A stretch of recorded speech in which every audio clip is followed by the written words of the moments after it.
Hello and welcome back to In This Slant. My name is Brady, and as always, today I'm joined with Alex, Jared, and Dustin. Today is episode, I believe, number 71, if I'm not mistaken. Today we got a whole Jonathan Taylor news bomb that we got yesterday, and then we will also be previewing the NFC East. And we also got to mention the Ravens have lost their preseason streak by the Commanders, which is a team we'll talk about today. But other than that, boys, how are you guys doing? Good.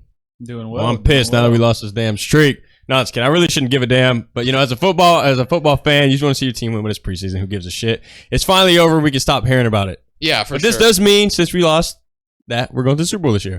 You think so? We're going to the Super Bowl. Is that what that means? I think so. I loved what I saw yesterday in the preseason game. We'll go more in depth than that. I want to start up top because, like I said, we're gonna be talking everything NFC East today. I want to go up top and start with Jonathan Taylor. So obviously, we kind of talked about this a couple weeks ago. Jim Irsay went immediately and said we're not trading Jonathan Taylor, and now there was a report that the Colts are giving him permission to go out and seek a trade. Do we actually expect Jonathan Taylor to be traded? Because apparently they're seeking a first-round pick for him, or something of equal value to a first-round pick, maybe, you know, what CMC went for last year. So, I mean, do you guys expect Jonathan Taylor to be traded, or is he just going to be in a Colt uniform week one? I think what's going to happen is I think they're just like giving him a chance to go see, because like I feel like the main issue was that they didn't want to pay him what he wanted. So I guess this gives the teams opportunity, because you got to think about it, they're going to have to give up the trade assets for him, and then also give him, reportedly, like 14 to 16 million. So this will give Jim Irsay the chance, or like the head coach would be like, hey, let's go see what you can get paid before you like come dogging on us, because none of these running backs are getting paid. That's a very good point you had, because I mean, technically speaking, Ian Rappaport said there was interest. Of course there is, but maybe maybe not a lot of other teams are going to be giving him offers like the Colts aren't either. So it's like, who's even gonna invest all that money and pick him up? That's the biggest question. Plus I have. assets. I don't know. Maybe the teams that are desperate. I just can't imagine him going anywhere, honestly. The one team that I was already talking to Dustin about yesterday, Miami? No, so Miami is an obvious one. I already saw that they might, look into it, but I don't even think they have the picks. I guess. Go ahead, guess. Cleveland? I said no. It's not. They got Chubb, so I don't think Taylor. I mean, back for. Oh, you didn't know. Like Taylor, for depth. I get what you're saying, but I'm thinking of a team that has that needs a running back. Like they have a few guys, but none of them really stand out. What, NFC or AFC? NFC. I already know what it is. Me and Brady talked about. I think this team would be so much fun with him. Yeah, he would fit right alongside. Go ahead. You said NFC? Yeah. I kind of want to take a glance. San Francisco. No, they got CMC already. I'm just bullshitting. I'm just bullshitting. That's all. That's a hint. It is the Chicago Bills? Bears. I think. Yeah, What the hell is this? Because I said that. Because I said this like money Chicago. sign. Yeah, money bills, like dollar bills. Yeah, because they had hella money this Chicago. offseason. The Chicago Oh, Bears. okay. I don't know if they would actually do something like this, but man, how fun would it be to have Jonathan Taylor with Justin Fields and DJ Moore? That would be so awesome. That's like the one team that we didn't talk about a couple weeks ago when we talked about this, because I asked you guys where you could see Jonathan Taylor going, and no one mentioned the Bears, including myself. And the more I thought about it, the more I thought that could make a lot of sense. Now, would the Bears be interested in even investing in something like that? Because right now, of course, they have Khalil Herbert, Deontay Foreman, and then the rookie Rashawn Johnson. But Khalil Herbert I do like, but of course you can't. He's not as good as Jonathan Taylor, in my opinion. Obviously. But like you said to me in the text message yesterday, is about like how they can kind of throw Khalil Herbert in the trade, and that would kind of make sense, because I think Khalil Herbert is a dude that hasn't always showed that he's consistent, but he has shown that he has promise and that he could be a good running back in the league. And it always seemed like they kind of just put him as a number 2 anyway, especially with David Montgomery. Every time he was healthy, he would basically be second string. But I think now, unless obviously they trade for Jonathan Taylor, I think you're going to see Khalil Herbert take a big step up if they don't trade it. But if they did, then I feel like that'd be good for both sides. I feel like CMC went for a second, a third, a fourth, and another fourth, I believe. So I feel like you could have Khalil Herbert, of equal value to maybe 2 fourth-round picks. Maybe not. I mean, obviously running back's value is super low right now. And then you could throw a second and third for Taylor. So the Bears could send Herbert, a second and a third for Jonathan Taylor. Would you trade a second for JT, though? I feel like, I don't know. That's a good question. I mean, like I said, the Colts are seeking a first-round pick. I feel like he's younger than CMC still, so I feel like there is a chance he could go for that. But I'm just not really expecting him to be traded, man. We've seen this offseason that running backs are not valued very much, so I don't see how the Colts get what they're going to be asking for right now. I think it's just all talk. He'd be in a Colts uniform week one, That's like what you I said. think, too. Yeah, absolutely. As much it'd be cool to see him get traded, but I don't think it's happening. And just like there's not like crazy amount of teams that are probably willing to give up a lot of assets. Like I mean, of course teams are going to be interested, but then they're going to see like what Jonathan Taylor wants to get paid, and that might also make them back down. Like, oh, we don't have the cap space to pay you $16 million as well. So that's like another big thing. Because like off the top of my head, like Brady said, Chicago. Obviously, Miami's an obvious one. I think the Bills somewhat, but I just don't know if they would have the cap space and be able to afford to pay him and give up assets. But I think that's another good fit. And even I told Brady yesterday, but then I thought about it. They didn't even pay Dalvin Cook, but I did say the Vikings, but they didn't even pay Dalvin, so why would they pay Jonathan Taylor? So, Yeah. But let's move on to the NFC East because that's obviously what we're going to be talking about today. So we want to preview the NFC East. This is a series we've been doing. We finished up the whole AFC the last 4 episodes or so. So today we're starting with the NFC East, and that is the NFC East. So up top, there's not like a whole lot of news to report on. I mean, it was kind of already expected, but Sam Howell was officially announced as the starter going forward. Cowboys have had a couple injuries. Mario Overshown tore his ACL. But other than that, I don't really have much else unless you know anything out of Giants camp that you want to talk about. If there is anything there. There was one scary injury for Commanders. Yesterday, I almost forgot about it. Thank you for mentioning it. The Commanders, they went kind of hard in the preseason game yesterday. I loved what I saw out of Sam Howell. Of course, it was against the Ravens, second team defense, so it's not like Thank you for mentioning that. Yeah, we don't need to go crazy and act like, wow, he just torched the Ravens and, he's the next whatever. I mean, he played great. I loved the throws I saw, and he was very poised yesterday. But yeah, unfortunately, the Commanders played their whole starters the whole first half. Wow. I thought that was a little insane. I mean, it was nice to see it, but at the same time, the problem you deal with when you play your starters that long, you deal with maybe an injury, and the number 1 receiver on the Commanders got hurt yesterday. Thankfully, they're saying right now that the x-rays were negative. It was a toe injury, and they say he might be ready for week 1, or they're optimistic he'll be ready. But I hope with that being, that happening, we won't see the starters in the last preseason game, in my opinion. And even when Terry went out, Sam Howell was still balling, wasn't he? Yeah. I mean, Jahan Dawson was stepping up big time. But, again, it was against the, Ravens' second-team defense. So. There goes Terry McLaurin's stock. Yeah, fantasy for sure. Because I've been picking him up 2-3 in a lot of my mock drafts because I just always feel like he's a safe bet to pick him up. So it's just unfortunate. At 2-3, holy! But if you have 14 people, I mean, oh yeah, you got to grab one you can. You don't have much options. He was like 3rd, 4th, I think. I don't think he's gonna make it to the 4th round, bro. All of his picking. I really picked the average draft picks today, so I'll let y'all know what it's looking like. Average draft pick and what type of league? 14. Or just a position overall? Well, it's not going to obviously be for every league because you can't. But like Yahoo Fantasy, like average draft pick. That's just for every league where players are drafted. Okay. And ADP, I've learned from other fantasy YouTubers, it's not very accurate on apps like Yahoo because obviously you have people trolling and mock drafts, or there's little kids playing it. And also like a lot of people have been doing Underdog, and Underdog the wide receivers go a lot higher because I think it's the 3 wide receivers. So like. That also doesn't help. That's why, like, with this ADP, and specifically for Yahoo, just to, like, hopefully help you, like, maybe not reach for a player, because, like, obviously if they're in a position, you're like, oh, well, that's a solid player I could get. Like, maybe you could wait around to get him or something, depending on where his average draft pick is, because we're only, like, probably, like, a week or 2 away from everyone doing their Yahoo Fantasy drafts before the league starts, so. Well, since we're talking about fantasy, let's just lead right into it. Let's get into our fantasy segment for the NFC East, and Dustin, I'll let you have the floor here. All right, so we're gonna do it. I made it more organized this time, so we're gonna do it for the big dogs, and we're gonna start with the quarterbacks. Obviously, you got Jalen Hurts. ADP is around 29. You got Daniel Jones. ADP is around 92. I really like that pick. I've been picking Daniel Jones up a lot at that. And then obviously you got Dak Prescott, 3 picks behind or after Jones at 95. I think I like all of them, but one of the people I don't really like drafting quarterback early, but Jones is a guy that I've been targeting a lot if he's there. Especially because I like a lot of their weapons are later in the draft as well. So just getting like a Daniel Jones and pairing him up with like a Jalen Hyatt or something like that has been really good for me. And then now we're going to go to wide receivers. Obviously, you got CD at pick 13 average. A.J. Brown, 14. Devontae Smith is 25. Terry McLaurin goes at 49. Dodson at 82. Really like that pick, actually. And then Brandon Cooks, another guy I really like, at 104. And then running backs, we got Barkley at 11, which I think is kind of... what's the word? High or low or? I mean, it depends what you think. I'm thinking like he's higher. I'm thinking he's higher. Oh, he should be higher. Like 11 yeah. pick, like 11 pick. Yeah, I'm saying like he should be like probably like 8, 9 for me in my opinion. I've seen him go like pretty early. I think he's some of these players you can eat like especially like the like 10 to 15 range. You can see people drafting them early for sure. But then you got Pollard, 1 pick after Barkley at 12. Swift at 86. I really like that if he can stay healthy. And then I only picked one Commanders running back, but I picked Brian Robinson at pick 90. I'll go over it on my underdogs, but Gibson's at 87, which kind of confuses me on why he's picked. They go right around the same area. Yeah, like 3 picks. But I thought that Robinson would be higher. And then I only have 2 tight ends for big dogs. We got Waller, who is 78, and then Goddard at 68. And then for underdogs, I'll go to a little bit more depth. We got Sam Howell. Obviously, I named all the other 3 starting quarterbacks and the big dogs.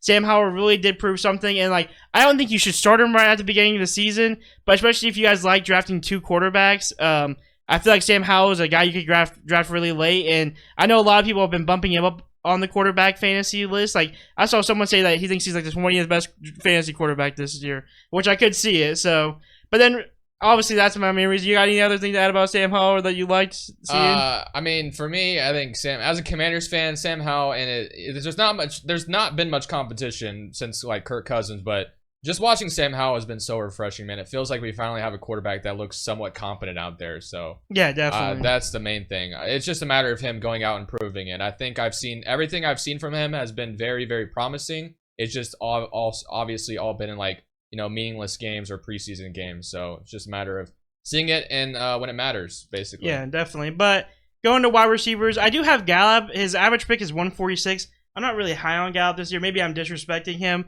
I do like Brandon Cooks a lot more. I think Brandon Cooks has always proven no matter where he goes, because he's kind of hopped around a lot, that he can ball out wherever. And obviously he's not better than CD. Not saying that, but he is a good number 2. And he goes up pick what did I say, 104. I would take Brandon Cooks at 104 all day. But obviously then I did throw in Curtis Samuel. I didn't want to just because I think that Terry McLaurin and Jahan Dotton's really going to take away from Curtis Samuel. But I picked 163, especially if you're in a deep league, that solid pick. And then I saved all 4 of these guys for last. I couldn't pick any of my big dogs. But we're going to talk about all the Giants receivers I like. And then we'll go into a little bit more depth. I just don't know which one I would pick, so that's what makes it sketchy. But obviously, you got Isaiah Hodgins, average pick is 182. You got Darius Slayton is at 200.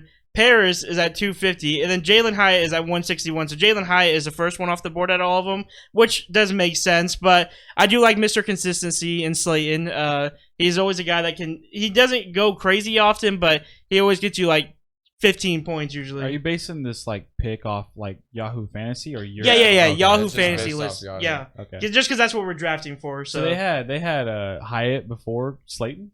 Yeah, Slayton, Wow. Slayton's behind Hodgins in Hyatt. Is Wan'Dale Robinson Wow. even in there?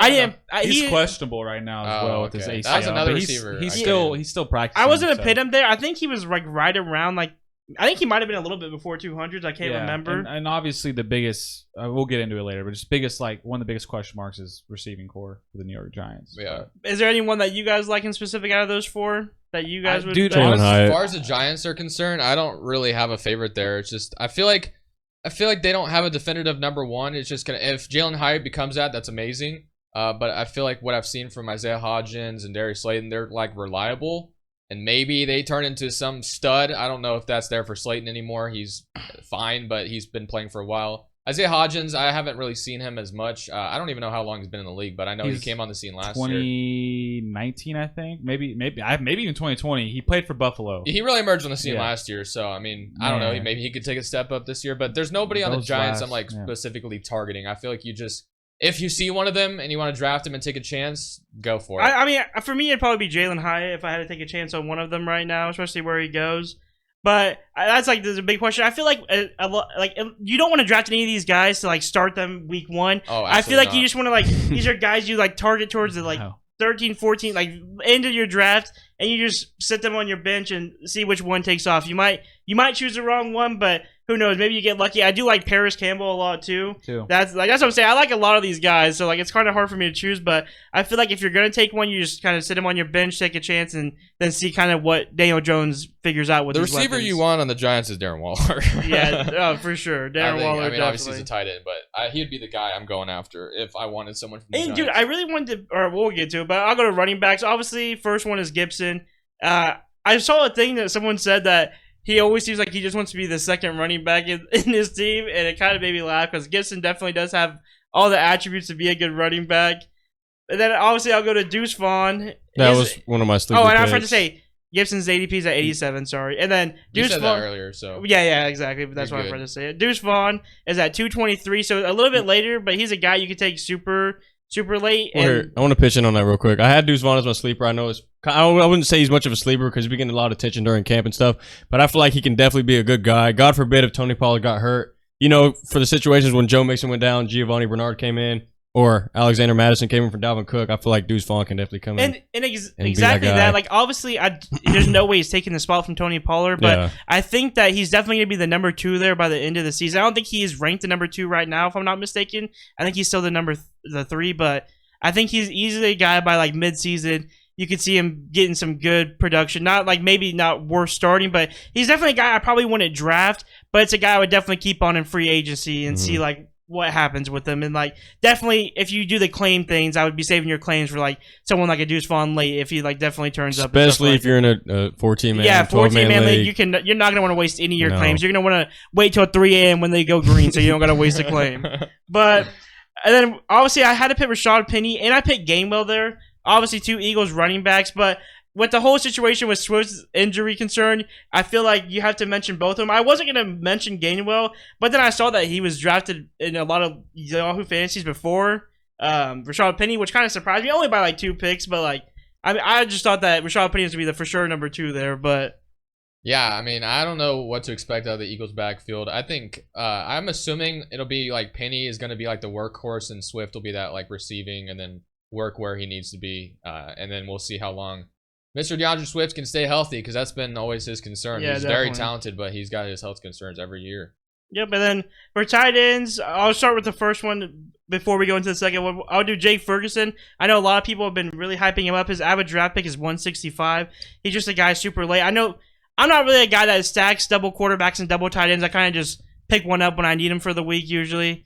But if you like to stack quarter or tight ends or anything like that, then I do like Jake Ferguson, and he has been getting a little bit of hype in the camp, and he definitely is the number 1 there. So Yeah, with Schultz gone, I mean, someone's got to you step up at that tight end role. exactly. And then the last tight end and the last player on my underdogs is Logan Thomas, the tight end from Washington, and his average draft pick is 211 right now. Yeah, so with Logan Thomas, I'm not sure how much he's always the last 2 years he's really struggled with injury. We drafted a rookie last year. He's a big playmaking tight end. It's Cole Turner. He also got hurt last year though, so Cole Turner is a name I would be looking at. I think he could be easily very involved in this offense this year, because Logan Thomas, as much as I do like him, he has lost a step. He's up there in age, and Cole Turner is, like I said, supposed to be like a big playmaking tight end. So if you want to take a chance on him late, or if you end up picking him up throughout the season, not promising he'll be the tight end 1 to start things off, but I could definitely see a world where Logan Thomas or our Cole Turner is running more routes than Logan Thomas is. I just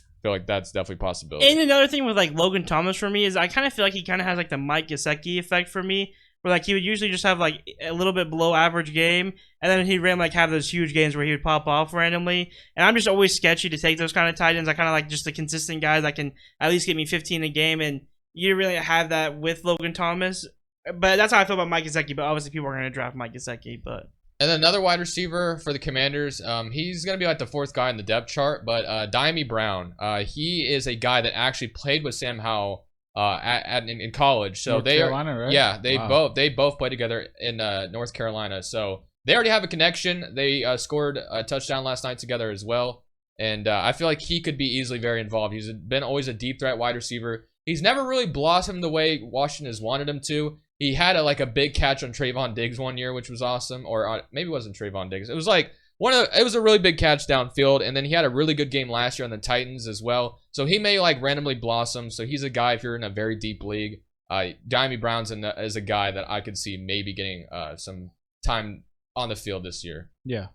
But I always love to do this with fantasy. I mean, unless you guys have anything else to add about NFC East guys you're targeting. I mean, as far as Gibson and Brian Robinson are concerned, by the way, I feel like both of them are going to be involved. So I think it's one of those backfields that you're just going to have to take one of them, and you're going to have those good weeks and you're going to have those bad weeks. It's just going to be what it is. One guy is going to do good and the other one is going to maybe not do so good. And honestly, I feel like, especially if you're like kind of in a 14-man league like we're about to be this year, I feel like you're trying to get 2 running backs early so you don't have to start the Brian Robinsons or Gibsons, because I feel like you just want to slot them in, like, unless you're like having a really good week against a team that just defense is terrible against running backs. But I feel like majority of the time you just want him there for that bye week and like just hope that he can have a good week for you or something like that. In a PPR setting, I want Gibson all day though. Yeah, he's definitely. going to be the one playing the J.D. McKissick role.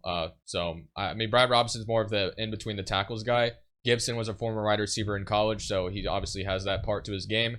So if you're targeting a running back out of this backfield, I would say lean towards Gibson, but Brian Robinson is not a bad pick either. Yeah, I always seem like it's not that I don't like Brian Robinson, but it always feels like when I do draft a Commander's running back, it always seems to be Gibson every time. Gibson. So I probably agree with Brady. I do like Brian Robinson. He did have better yardage than I mean, obviously we know what happened with Brian Robinson last year. He Yeah, didn't yeah, get to play he right did. away. So that's Got shot another in the thing leg. too, because how many games was he out? Like, it wasn't only like 2 or 3. No, he was out like 4.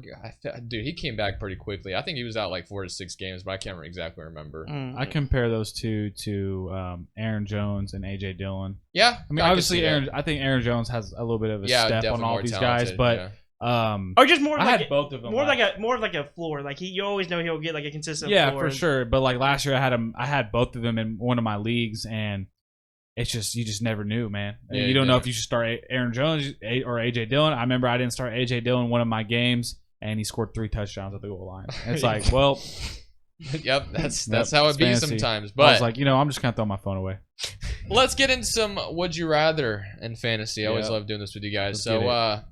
at the quarterback spot, would you rather draft Daniel Jones or Dak Prescott? I already kind of mentioned it earlier. Oh, you said? I didn't hear it. I said I mentioned that I like you Daniel like Jones Daniel alone. Jones, yeah. I am super confident Daniel Jones this year. I know a lot of people are so bagging on him. It sounds biased, but I'm picking Daniel Jones all day of the week. Like Daniel Jones is a very solid late round or like later draft pick if you don't have a quarterback yet or a second string. And like for like I draft. said, he goes like almost 192 or something like that. I'm telling 92, you. that's a good pick. He's like right, like that's like one of the last quarterbacks that like have major upside. Like because I think Daniel Jones can run as well. So like just the upside there with Daniel Jones, I've been drafting him a lot. He's there. going to be slinging the football. a lot Yeah. more this year, too. What do you have? I have Dak. Well, Yeah. it also kind of depends on how my draft is going because if I ended up with Darren Waller and I didn't have a quarterback, then I wouldn't mind stacking Jones with Waller or something like that. Or if I get CeeDee Lamb and I don't have a quarterback still and Dak is on the board, I can stack Dak with CeeDee Lamb. So I think it kind of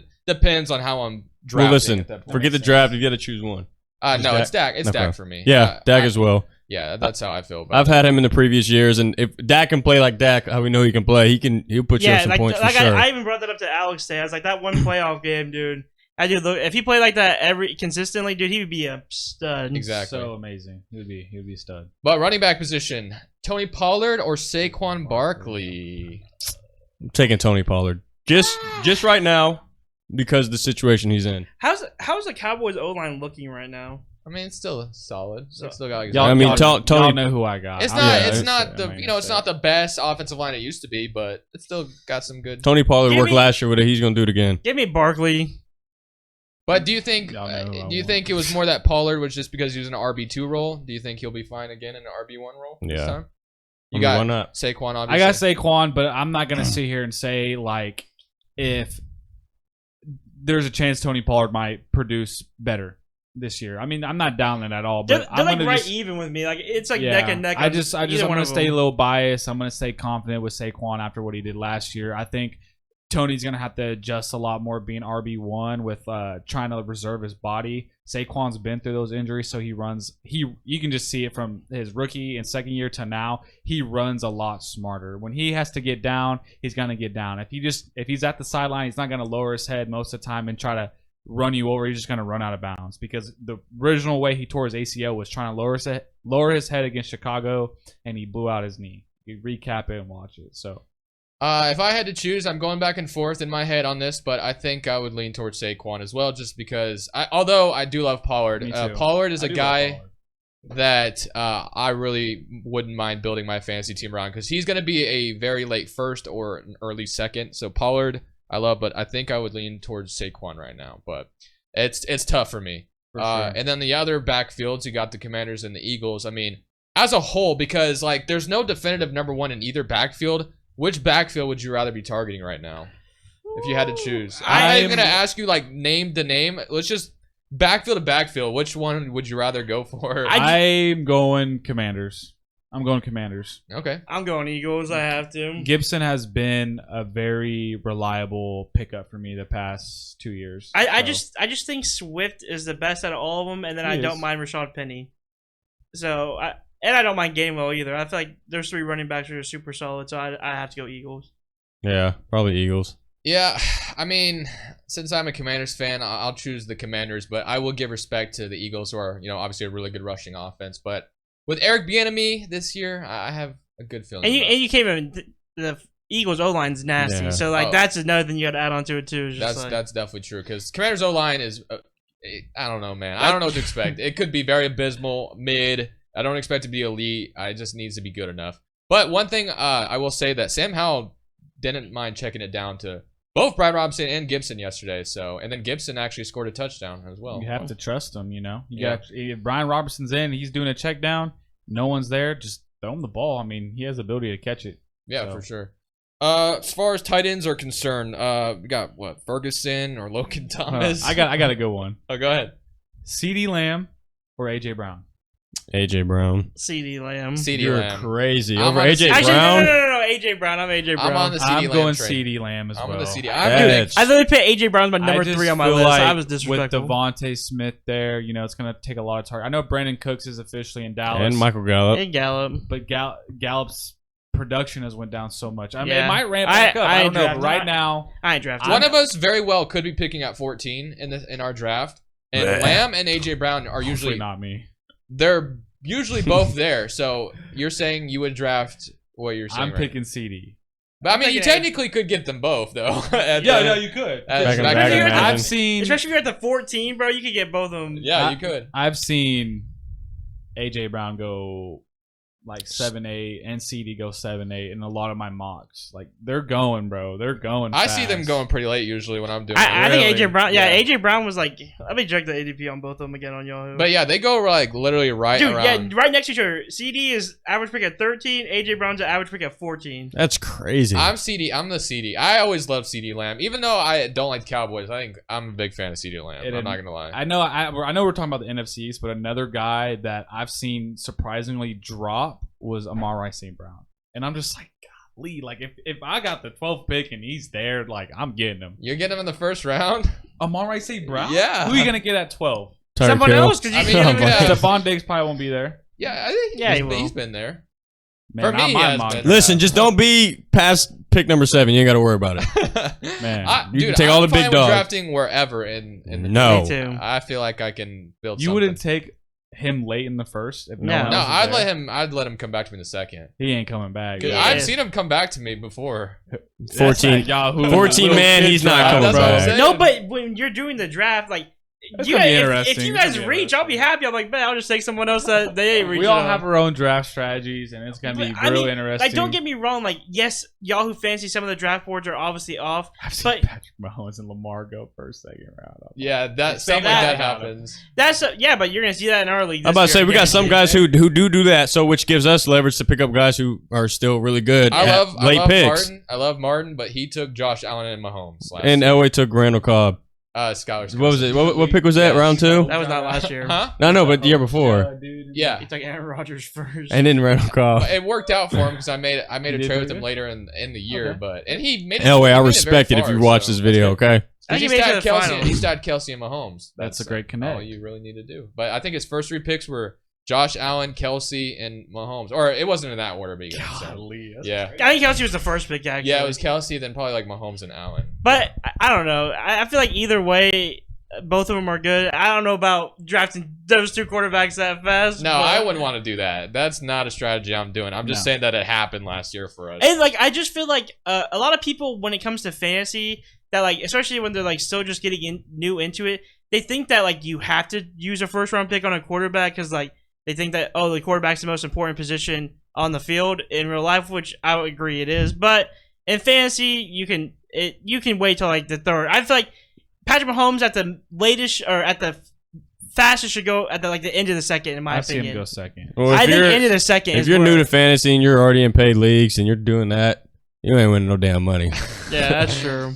I mean, Unless Martin did. He got second, yeah. I have first Gosh. pick in 2 of my leagues, and then we have to determine. Yeah, but Martin's experience. He's done this before. That's true. Oh, I can't wait know on. again. I can't wait on Friday to really. Or we should do it before we do the Well, episode. Shit, we'll just do it tomorrow. Come on. Run that shit up.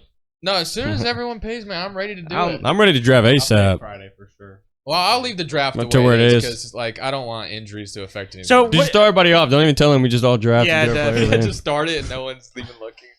All right, but more questions I wanted to add. So, like, let's say, I Darren was about to ask that. Darren Dallas Waller, Goedert. Goddard. I was literally gonna ask that. one. Ooh. Just based off last year from Darren Waller, I'm taking Dallas Goedert. Well, I'm- Darren Waller didn't play at all. Well, just based yeah, off yeah, Darren Waller last year, I'm taking Dallas Goedert. I go Waller, actually. You know, the reason why, and I agree with you, I do love Dallas Goedert, but when you think about the Eagles' offense, they have A.J. Brown, Devontae Smith. Giants, you don't really have any of those Anybody. wide receivers you're threatened by with Waller. Y'all know who I'm getting. If they're on the Giants, Alex is picking them. So you're going Darren Waller. But you also know I'm a Raiders fan, so I'm also going I've Darren been Waller. biased with the Daniel Jones, Waller, and Barkley, but if we're talking receivers, I ain't getting none of the Giants. I'm sorry. It's Yeah. not happening. Is there any other would you rather's you would want to do? Oh, they're kind of like a little bit different in picks. I think they're like 20 away. But would you rather? I'm gonna go for the number 2 receiver. Would you rather Brandon Cooks or Jahan Dotson? Dotson all day. I do not care. Dotson might literally. I'm not gonna lie. Dotson might outscore McLaurin this year. Really? Not Ooh. kidding. Because Dotson, before he got hurt last year, was on a tear. Dude, he was tearing it up. He made And that's the with Giants defense look Heineke and goofy. Carson Wentz. Like Sam Howell and Dotson looked amazing together. Instead of Brandon yesterday. Cooks, you should have said Devonta Smith. Yeah, that's a better question. Dotson or Devontae No, Smith. I And can't- I'm still taking Dotson because of how high Devontae Smith goes. I can't. Hmm. I don't. I was about to say that. I just couldn't compare that. I was trying to get closer in picks and ADP, average draft yeah. picks because Devontae Smith goes at Dude, 25. yeah, Devontae Smith is He's- like That's really early, ain't early. it? but He's an early he pick. dropped 1,200 yards last year. Yeah, so. no. Which no is disrespect. insane. That's dope. I think Devontae Smith is super underrated because even when I think about him, I don't even think of him like that highly. So that just tells me how underrated he really is, and even in my own head. So But I'm honestly, if he's there at 25, I would pick him up if I need a receiver. Or, Dude, the hard thing to me is picking a guy like that up. Obviously, his stats show for it, but it's just hard to know that he has a guy like A.J. Brown right next to him. Because, like, damn, you want Devontae Smith to get all the balls. yeah, but then you see like people like Tyreek Hill and Jalen Waddle. I know, that's what I'm go saying. off It's last just- year. T. Higgins to Chase. it's just one of those Yeah. things I tell myself, but Like, it's, a lot of these receivers, like the first one will go like early in like the 10s to 20s range, and then you see like T. Higgins and all of them like right after, Yeah, like no. literally like second round, third round. Like that's crazy how close they are, even though like there's a big gap between them. People think. You guys ready to go to our biggest questions for the NFC East? Now the fantasy. We got the fantasy out of the way. So, biggest questions for the NFC East. What you got for us? So I'm gonna kick it off with, in my opinion, the top dog of the division, Philadelphia The Eagles. command? No, I'm just kidding. I'm just kidding. He saved that one What if for you said that last. was so much confidence, bro? It's the Commanders. If you don't say Commanders, I'm kicking you off this podcast. Nah, I'm not that crazy. I'm not really gonna question Jalen Hurts. Some people may, but I'm just throw it out there. I think Jalen Hurts can do what he did last year easily. I don't think there's no slowing him down. I think there should be no more disrespect for him, honestly. Yeah. So the first major question I have is: was Jalen Carter the right draft pick to center that defense? Obviously, they got Nakobe Dean. They got I'm blanking. He was like the last pick of the draft. He ran the 4-3. I know. Nolan Smith. Nolan Smith. I was about to say Devontae Smith. I'm like, no, They got Kylo Nolan Ringo. Smith. You don't say last pick of the draft. You mean last pick of the first Yeah, I was round? about to say, that's what I was Last confused. pick of the first round. Yeah, I was like, Nolan They Smith. have 5 Georgia Bulldogs players on that defense that played in on both of the Natty's teams. Some of them, like Nolan Smith and Jalen Carter, played on back to back, and Kyler Ringo. So one of my biggest questions is Jalen Carter the right fit for that defense, considering they also have Jordan Davis, who also played for the Georgia Bulldogs. well, check this out. I was going to say this real quick. They did lose a lot of players in free agency, right? I can't name. Edwards, Yeah, I can't name them all. Brady, I'm sure can, but C.J. Gardner Johnson, Marcus Epps. Yeah, there's some other guys, but and I'm sure some guys. last Slay. Yeah, Almost that'd have been did. crazy. But no, they beat that D front with not only younger guys. Yeah. So you know what I mean? I feel like I love the Jalen Carter pick for Yeah. them. I think you have Carter and Jordan Davis as your duo of the And future when man. Fletcher Cox finally retires. That is nasty. And another thing about that question. And Brandon Graham. Yeah, He's like 33. Yeah, exactly. And another question for me, I haven't really watched to see. I don't know if he's even been playing in the preseason, so I haven't watched. But he looked gassed at the combine, and he still went really high. Dude, he literally looked Jalen Carter. Like, oh yeah, I'm sure It he just sounded probably was, funny. I No, mean, but, he like, might have been but- partying a few nights before. The only reason he slipped in the draft is because of the incident, right? Yeah, but there were also concerns because people were talking about, like, dude, you were seeing guys that got drafted way later than him. They were still like, they would do the drill. They were like, fine. This dude Jalen Carter's like dying on the ground. Looks like dude, man, look gas. So like that was another thing that scared me. I think if he can literally go back to what he was doing in college, though, then definitely sure there's gonna be two of the nastiest DTs, Jordan Davis and him. Okay, so we already kind of mentioned it. What's in store for this Philadelphia Eagles backfield? Because I just don't know yet. I really don't know. I think DeAndre Swift is honestly the true number one there, but obviously injury concerns plus with the depth they have, who's really going to be the number one? How much is the Philadelphia Eagles going to be running the football this year? I wouldn't be surprised if Kareem Hunt is signed on the Philadelphia, or not even Kareem Hunt, if they're signing another running back by week 5, because Rashad Penny and DeAndre Swift both Are have injury prone. major injury history. And But Kane- huge and upside when Kane- healthy, because we've seen what Rashad Penny can do with Seattle when he's for healthy. sure. But he's just been Yeah.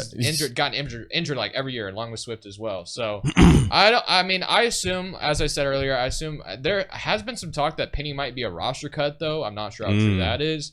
So I don't know. I'd be surprised to see that. Yeah, I don't know if the Eagles are going to be that invested in Gainwell as the starting guy going forward. I know he's been there for a while. They also saw Boston Scott, if I'm not mistaken. Maybe he went somewhere else, but I wouldn't be surprised if they're signing another running back by like week 5. But And we're like literally like what 7 days away from rosters being finalized. Is it Yeah. like the 29th or something?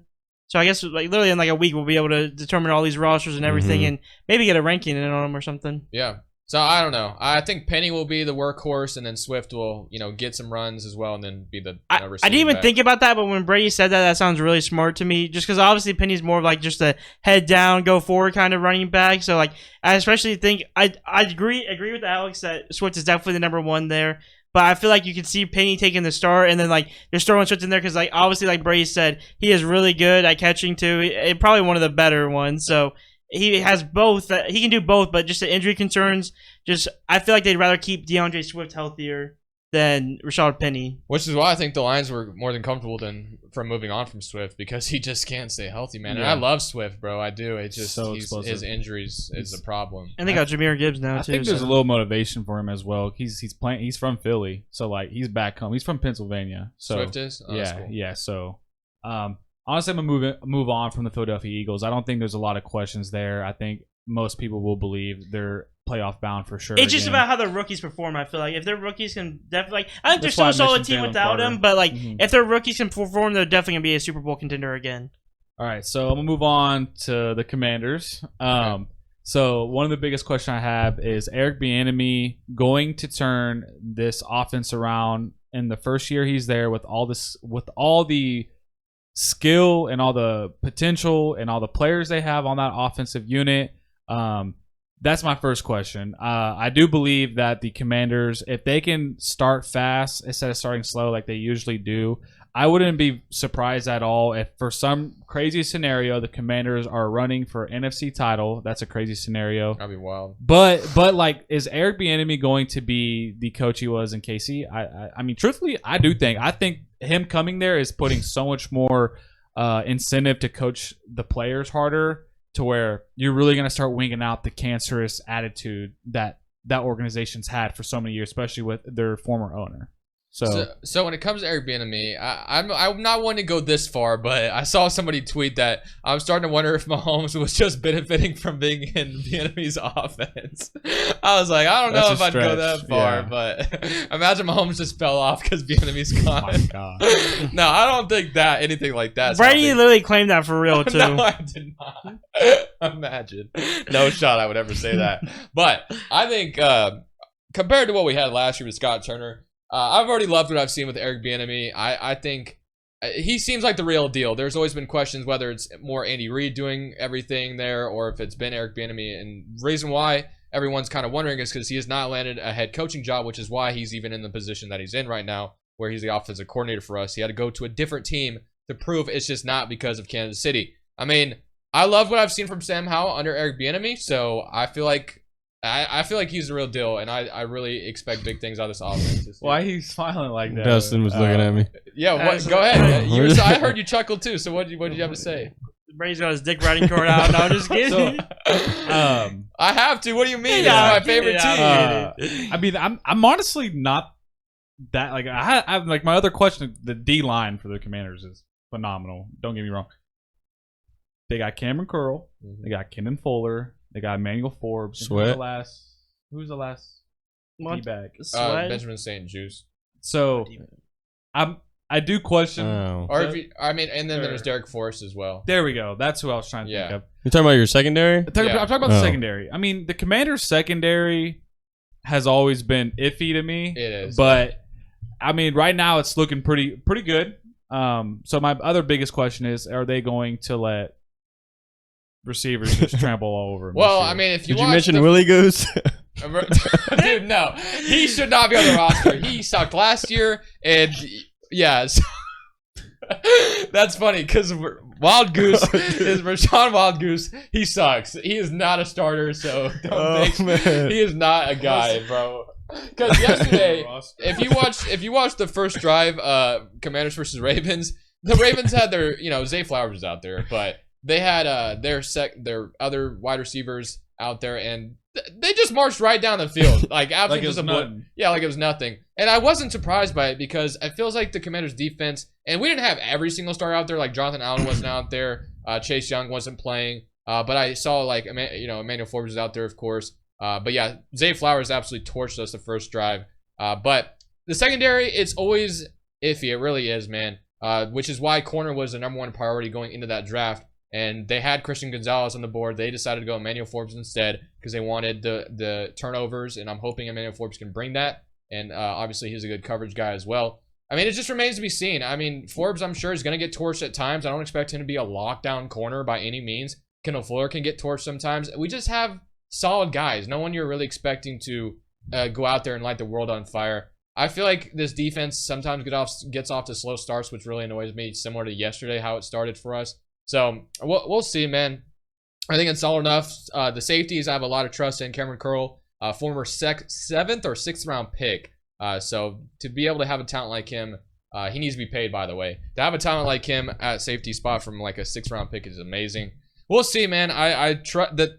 To me, there's talent on both sides of the ball. It's just a matter of, are we gonna be able to put it all together? That's the thing. How's your guys' O-line looking? Are you confident in it or not confident at all? That's the one. That's like the biggest question. The two positions of weakness that I'm very concerned about this year is linebacker play and O-line. Because linebacker's always been a problem. The one thing Ron Rivera did this offseason was sign Cody Barton. That was it. We didn't even draft a linebacker. I thought we should have valued the linebacker way higher. But I get it. We only run like 2 linebackers at times or whatever. And then the O-line, they went out, got Nick Gates, Andrew Wiley. They're fine. That's nothing. I mean, we didn't really draft a high offensive lineman either. We should have targeted that a lot higher, in my opinion, as well. So those are the 2 positions I'm concerned about going into the season for the Commanders. So we'll see, man. Because the O-line last year was not good enough. And we still have Leno, Cosme. It's a fine O-line, but it's nothing to be excited about. I could see them getting torched week to week, or I could see them just being fine enough, basically. Although it was just preseason, they did hold up pretty well, I thought. Yeah, Sam Howell had great time to throw the ball down the field. Compared to the Browns game, I thought they did a lot better against the Ravens. But again, it was against the second team, so take what you want with that. For sure. All right, moving on to the Dallas Cowboys. I'm honestly eager to post this video. I know a lot of Dallas fans. I want them to tune in. It might give them incentive to watch it. So the first big question I have for the Dallas Cowboys is, how much left in the tank does Stephon Gilmore have and Brandon Cooks? That's a good question. That's my first question. I mean, I can elaborate a little bit. Stephon Gilmore obviously is with Colts last year. Just not the year. Just not the right organization for him as well. Obviously, we know what he did with the Patriots. It was just phenomenal what he was doing with the Patriots. Brandon Cooks, best times. Yeah, Brandon Cooks has always been very consistent, bounced around from team to team. But that is my first question. How much in the tank do they both have left, in your guys' opinion? Cooks, I feel like he still has a full tank left. Cooks, I'm very confident in. Gilmore, on the other hand, I still have pretty. That's how I'm with them. It helps the fact that they still have Diggs or Trayvon Diggs over there too. It's not just Stephon Gilmore by himself trying to pick up that whole secondary. You know what I mean? But so they can both get torched together. Yeah, but if you're asking me which one I have like more confidence in going into the season, is definitely Brandon Cooks. Like, I feel like for us to see Cooks fall off is have to show up in his stats because, like we said, every single year it looks like he's always putting up numbers, no matter what team he goes and plays for. Plus, in Houston, he wasn't playing with the best quarterback. No, in yeah. the world either. No, not at all. He set 1,000 yards though, right? Probably. I mean, that man's getting 1,000 yards everywhere, but I'm not 100% sure. Probably. I feel like he didn't get 1,000 yards last year, but maybe he did. I feel like he did. Maybe he did. If he did, that's kind of surprising because I wouldn't have thought that. Or got really, really close. Dustin, are you looking that up? Dude, he only had 57 receptions last year. Yeah, that's what I'm saying. Damn, and he had what? 699 yards. How much? If I had to bet, I wouldn't have thought he was a 1,000-yard wide receiver last year. Is the Dallas Cowboys defense going to be the same as they were last year? I don't see why they can't be. Added Gilmore, Micah Parsons is still probably the best. Van Der Esch, like Malik Van Der Esch. Hooker. Cowboys Priest. defense should be good. There's no reason why they shouldn't be. Parsons is one of the most scariest, versatile linebackers, edge rushers, whatever you want to call him. He is a talent that Hybrid. I hate that he went to the Cowboys. Generational. Generational. Mm-hmm. I hate that the Cowboys got him, to be honest with you. But yeah, with Parsons, I think that defense is going to be disgusting. Dude, so. he'd just be flying around that field too. Dude, that dude's crazy. How do you guys think things are going to be clicking with Mike McCarthy calling plays now? Do you think it's going to translate for a better play and a better performance from Dak Prescott? Yes, I think to me, and this may be an unpopular opinion, but I've always found Kellen Moore to be overrated in my opinion. I hear it all the time. I think he's valued way too highly. I've seen him just go away from the run way too much, in my opinion. And McCarthy can be the exact same way. So I could see a world where nothing really changes because I know that the Packers would usually be pretty pass happy when he was calling the plays. So I wouldn't be surprised if the Cowboys were literally the same way because when they had a prime Ezekiel Elliott, it feels like, or maybe not prime anymore, but it just feels like they would do like really good on the ground and then they would like pass it 4 times in a row, then go like, and then just end the drive. And it's just, I don't know. I've always thought Kellen Moore was pretty overrated. I'm not going to lie. So here's a hot take. I was talking to a Cowboys fan yesterday. He was talking about Dak Prescott, the concepts they'll do. A lot of curl patterns, comeback patterns, not really giving Dak Prescott options. He was saying he could make an argument right now. This is another question. He can make an argument right now that Dak Prescott is the best quarterback in the NFC. In the whole NFC? In the whole NFC. Oh, that is not even our. But he's really let's think about it though. Does Jalen Hurts not exist? You got Jalen Hurts, but who's had a phenomenal year last year. He hasn't been in the league as long. But rather than Jalen Hurts, maybe Matt Stafford. I can't throw Geno in the Matt Stafford is not there either. Better than Dak Prescott? He's not better than Dak Prescott. Okay, then there you go. So the argument's kind of valid now. Golf. I might take Goff over Dak. I mean, don't they have the same accolades so or what? Now you really think about Dustin, what about Derek Carr? Derek Carr is definitely better than Dak. No, I'm just kidding.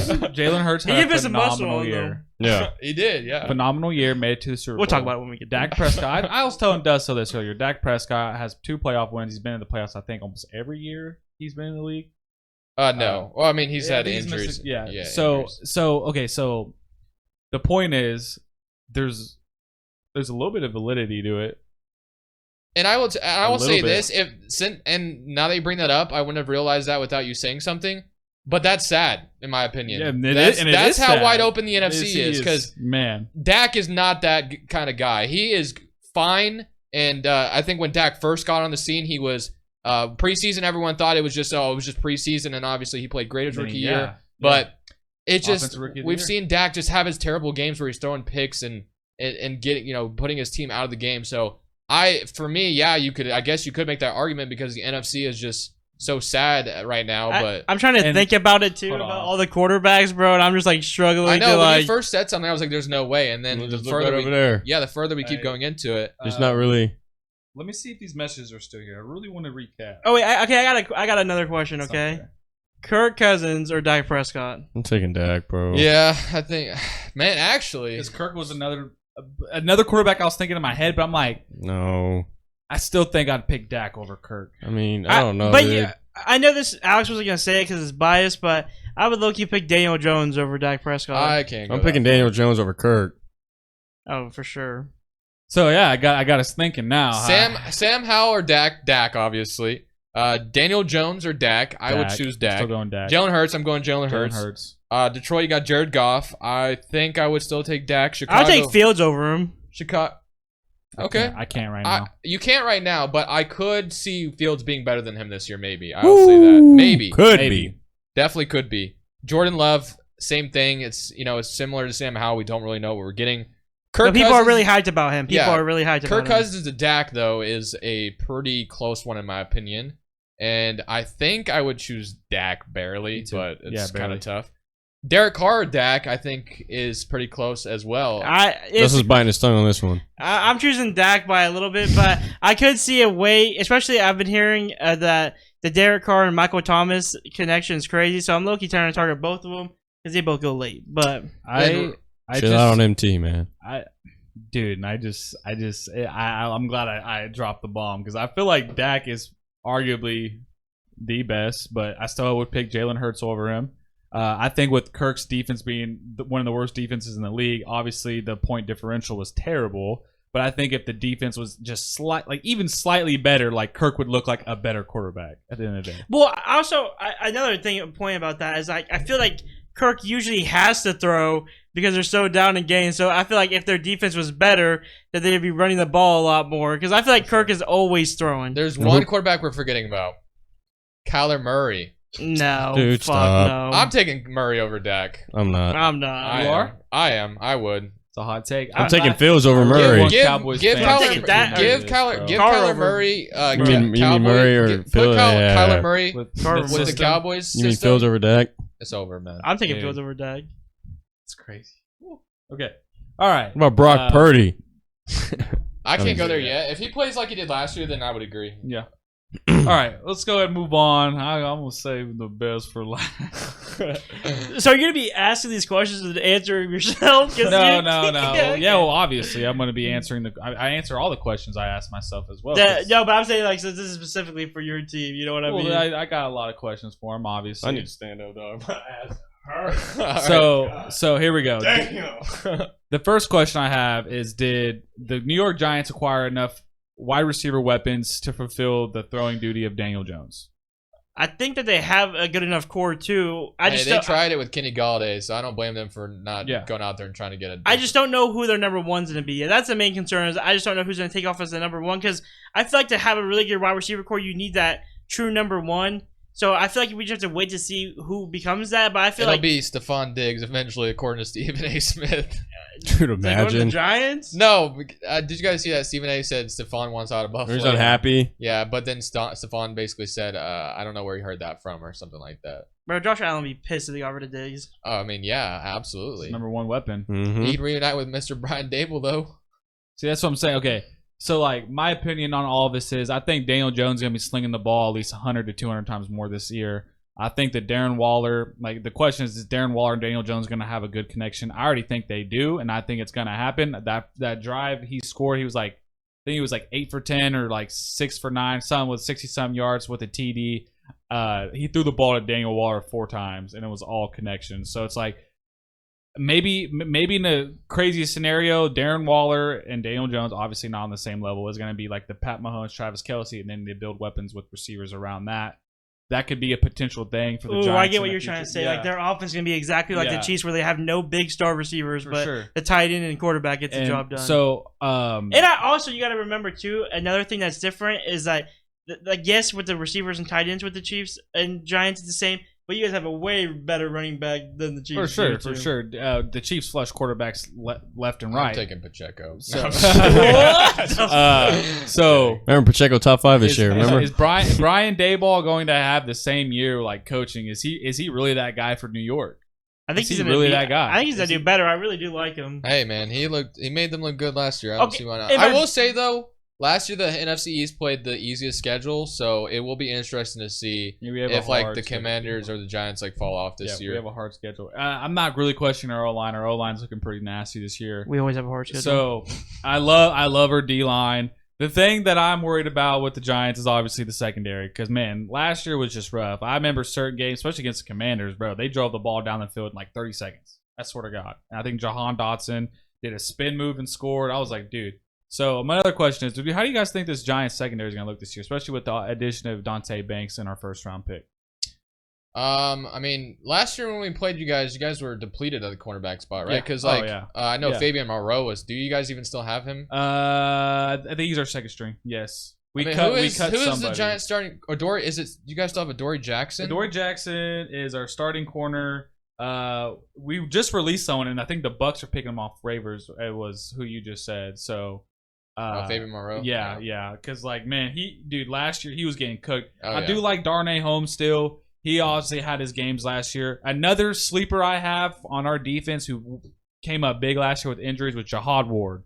Jihad Ward was just playing nasty, dude. Like, he brings so much energy to our defense. I think Kayvon Thibodeau and Azeez Al-Ajari is about to have a huge year. Like, I think we're still like a dark horse team. People are counting us out. People don't think we're going to do the same thing. But I think, bro, our team's looking really good. I think Daniel Jones is being smarter. He had a play in the preseason game against the Panthers where he stepped up in the pocket and got our first down.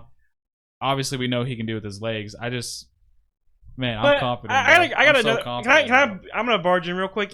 I don't really think that. I feel like not many people think that Giants are a sleeper because I just feel like the NFC is so open. If I look at paper, don't get me wrong. Super Bowl wise, I don't know where I put them at, but just making playoffs, I think you see the Giants in playoffs, especially with how open the NFC is. And on paper, to me, just the Giants have a really good roster that pits me above them on most teams. So, like, I think no matter what, I see the Giants in playoffs. It's just a question to me. I don't know if they're a Super Bowl team, but I think they could go to exactly where they went to last time, literally. Yeah. I mean, the NFC East almost had 4 playoff teams last year until obviously we started Carson Wentz against the Browns and it went downhill from there. But the Giants, I mean, I think similar to what Dustin said, they have all the talent in the world to be right back where they were last year. It's just a matter of what's the easiest schedule because of that, or can they go out there and do it against a tougher schedule this year? And I think they can. I think you're going to see them have a little bit, maybe. I don't think they're going to have the same record, like regular season wise, but I think you could still see them go to the same spot they did in playoffs. Yeah. I think that you're really going to see how all these NFC East teams do, especially like they said, because if these both teams have hard schedules, then all the teams in the division do. So I think that the Eagles are fine. They can basically handle everybody, and the Cowboys, I would also say, could handle most every team. But go ahead. Would you not? And then it'd just be up to the air on the Eagles and Commanders and how they adjust. As far as your question was about your corners, I think they're still getting cooked when they play us. I think they're getting cooked. Watch Dante Banks just go off this year. And Xavier McKinney, dude, if he can stay healthy the whole year, I guarantee he'll be an all-pro player, maybe first-team all-pro. Because when he came back in that playoff game against Minnesota, his presence was so known, especially on that check down. He made the tackle. There was a play where they did play action. Kirk bombed it. And the first thing in my head was Jefferson's about to score a touchdown. Xavier McKinney was there to make the play. So I'm just so confident in my Giants this year. A lot of people are still counting Daniel Jones out. So this is my last question. Is Daniel Jones going to ramp up exactly what he did last year? Is he going to keep going? Even more? I think so. Even better. More? Yeah. Brady, what you think? Well, I did say earlier, in earlier episode as a bold prediction, I said that we could see Daniel Jones being one of the worst contracts, but so should I stick to that? Is the question. You did say that. Should I stick to that? Is the question? It's up to you. And I wasn't saying that with full confidence. I think that was going to happen. That was just something I could see happening. Scenario for sure. I was like playing the middle, which obviously it's easy scary to do. So if I was going to pick one side of the coin, as far as Daniel Jones is concerned, he always seems to torch the Commanders. So from a Commanders fan perspective, I shouldn't really be talking at all. But from an outside perspective, I would say that I mean, with Daboll, I think he'll be fine. Yeah, and it's the last thing I got is with Brian Daboll. He literally said in an interview like he can never get Daniel Jones to just chill out. He's always about film. He's always about working out. He's always about this. If Daboll has that much confidence in him, if you look at his resume, he's coached for the Patriots. He's coached for Bama. He's coached for the Bills. He helped Josh Allen's production. He's done so much things with his resume. I think it's just all going to translate to Daniel Jones. I got one more question about the Giants too, though, because I feel like last year on the scene, obviously the Giants didn't have Darren Waller, but you really did see Daniel Bellinger kind of break out a little bit. So it's kind of that's what's kind of hard for me is like what's kind of his role, because I almost put him as an underdog, but then I checked where he was going on ADP. He's like 300. Like that's like basically not a draft. My question is, if he never got hurt, do you guys think you got to acquire Darren Waller at all? Oh, Bellinger? Yeah, because remember he had got that eye socket. I think we still were aiming for him because obviously we did not. I don't think obviously Kadarius Toney didn't want to be there. I think in the long run, the Darren Waller with Kadarius Toney, like the flip flop, it's benefiting us in the long run. Like Kadarius Toney, dude, to me, I think he's gonna keep doing what he's doing. He's gonna stay unhealthy. He's gonna be not even almost average. Obviously, his presence was known in the Super Bowl. But, like, man, I need to see consistency out of it. I think in the long run, Darren Waller and Daniel Bellinger are going to be two solid tight ends for us. Even if Bellinger is not producing high numbers, for some reason, when they run that play action at the goal line, Bellinger is always there. And not even, like, dude, I love it so much. He bulked up because Daniel Bellinger was huge. another. I mean, I'll be real. He looks like he's on roids. But yeah, he looks like he's on some PEDs or something. But, dude, and then what really worried me was when Daniel Bellinger had this crazy eye injury. I don't know if you guys saw that. Like, basically, his like eye almost popped out of his Bellinger, socket. right? Yeah, that's what I was Bellinger. talking about. Yeah. So he wears a visor now. Obviously, that's just a solve and a resolution to it. Because when I was playing, I broke my nose because I didn't have a visor on. This guy got his hand in my. It happens. It's so typical. But I just feel like with that duo right there, and Bellinger or Daniel Jones already trusts Bellinger, and Waller in the scene. Waller's a vet. If Waller stays healthy, if Waller did get hurt, we still got Bellinger. Yeah. So, Actually, I know this isn't about like the NFC East and like general, but it's crazy to me how like you've just seen all these random players do like crazy bulk ups. Like I was just bringing up to Brady about Derek Carr. He bulked up. Yeah, Matt Collins literally. Who was the bulked first up. one you said? Derek Carr, Derek dude. Carr. He looked huge. Like he looked way bigger. And then obviously Matt Collins, you were telling me he looks like a tight end now. Oh, yeah, dude. Massive. I don't know why I'm thinking Nico Collins. Yeah. Texans wide receiver. Texans wide receiver. There we go. But yeah, and then Daniel Bellinger. Like there's like the three dudes that I just like randomly saw a picture. I'm like, they all look massive from what they were. So what's the final verdict on the NFC East? Who's winning? if I'm not going, Who's winning this division? if I'm not Eagles. going obvious, I don't. You got to go obvious. It's what you think's I'm gonna going happen. Giants if it's not obvious. But if I'm going to the basic pick, I'm going Eagles. Well, I mean, you got to go with the basic pick because it's the truest one. They just went to the Super Bowl. Then I'm going Teams. Eagles. I think the team's the most complete if in we're that just division. doing like the most obvious pick, I'm doing Eagles. All right. I think Brady's answer is going to be the Eagles as well. Yeah, I mean, I can't come out here and say my Commander's about to go win a division. I think. Is it between like the Eagles and Cowboys for you? Is that who it's between? Yeah, for me it is. Is that a hard choice for you at all or no? No, it's not. I think the Giants and the Commanders are kind of in a similar tier, where I think both of them could be a playoff team this year. I think NFC East could easily have 4 playoff teams because Except for the Commanders. I meant what? Huh? I'm just kidding. This dude. they almost made it last year. I know. Literally. Because So, all 4 mega would be insane. it literally almost happened last year. Yeah. So, I mean, if I'm looking at the other divisions, if you look at 2 teams, I mean, the NFC North is the one division where I could see multiple teams making it too. But the NFC South, I think there's only one winner coming out of that one. Saints. Yeah, it's either the Saints, Panthers, or whatever. And then for the NFC West, we don't know when Kyler Murray will be back. And even when he comes back, I don't think the Cardinals are that good. And then will Geno fall off? So I think 49ers would be the one team out there. So I could see a world where all 4 teams from the NFC East make the playoffs. Whoa, but you just said that you don't know how good Kyler's going to be, but you said you would take Kyler over Dak. Well, it's just because of what I literally, as you two were talking, I said if put Kyler Murray in where Dak's playing right now, and I would bet you that the Cowboys go forward. Oh, definitely. Oh, 100%. And I think Kyler Murray has had the unfortunate part of not playing with very good teams. Yeah, definitely. I do have the Eagles winning division, but I do have the Giants second. Not bad. Don't blame you. So I'm just Confidence. so confident. That Yeah. might be mine too. If I was just gonna go basic, I don't know why. I like Dak sometimes, but if he played consistently all the time, then I would definitely put him over Daniel Jones and the Giants. But I just really don't know why. But I'm really high on Daniel Jones. On paper, you want to put Cowboys at second, but yeah, definitely. we already know how that turns out sometimes. I like all 4 of these teams and as a potential playoff team. Well, we hope to see all 4 of you guys in the playoffs, so that'd be dope to watch. I know Commanders are obviously the team that are probably doubted the most because we didn't make it last year, and then now we have the mystery at quarterback. And it's just, there's a stigma around the Commanders because of what it was, what it's been. It's been a joke of an organization because of the Dan Snyder thing, but hey, he's gone.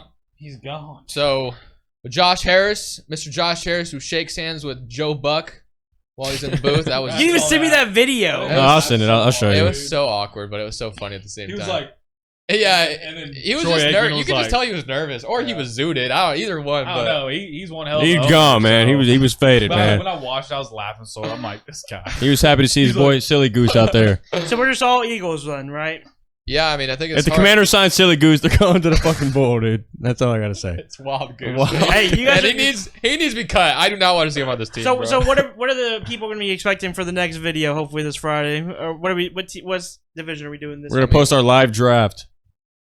I don't know if I'll post it, but maybe we'll see. It'll be cool. But the NFC South preview, I think, is next, or North, either It's one. Friday, Let's do- right? Draft? We're Saturday. gonna the No, that's September. preview. Oh. the draft. This Our is- draft still isn't gonna be till September 2nd. Yeah. That's still gonna be the case. 9. Huh? At 9. Yeah, or Yeah, eight, but we're- 8 or 9, We're whichever just one. we just have to pay this Friday so that Yeah. he can gotta set pay the order so Wednesday. we can see him. Bet. Did you want Wednesday? No, it's Friday now. That's what he said. Oh. As soon as everyone pays, I'll do the order. Oh, you were saying you told everybody Friday, and been like, dude, Well, you said Deadline's Friday. you should just get to that Wednesday because I really would have just paid tomorrow too. literally, I gotta get out alone. you But guys need to get that spam figured the out. chat, tell everyone to pay, and boom. Spam the chat. Yeah. Stop being lame. Well, you- I mean, you If guys you don't can't pay spam it. today, you get kicked out. You guys spam our fantasy chat. Not just You're kidding. talking to you and yourself. And I am. Jared. Hey. Obviously, I had to pay because I Hey, made the league, but maybe you we- three haven't paid yet. We should up the charge to 35, then we all profit right now. I was paid through Cash App. It will just pay 25. All right, you guys have anything else to add to the NFC East? Nope. Go Giants. Big blue. Go Commanders. Sam Howell, please be the answer this year, so we don't have to, draft another quarterback. Thank you. I would Let's love go you Daniel forever. Jones. But all right, guys, I think that's gonna do it for us. We'll see you in the next episode, whether it's Friday or next week. This is In the Slant saying peace. Thank you guys so much for watching. Go ahead and click here to subscribe, and of course to watch some more.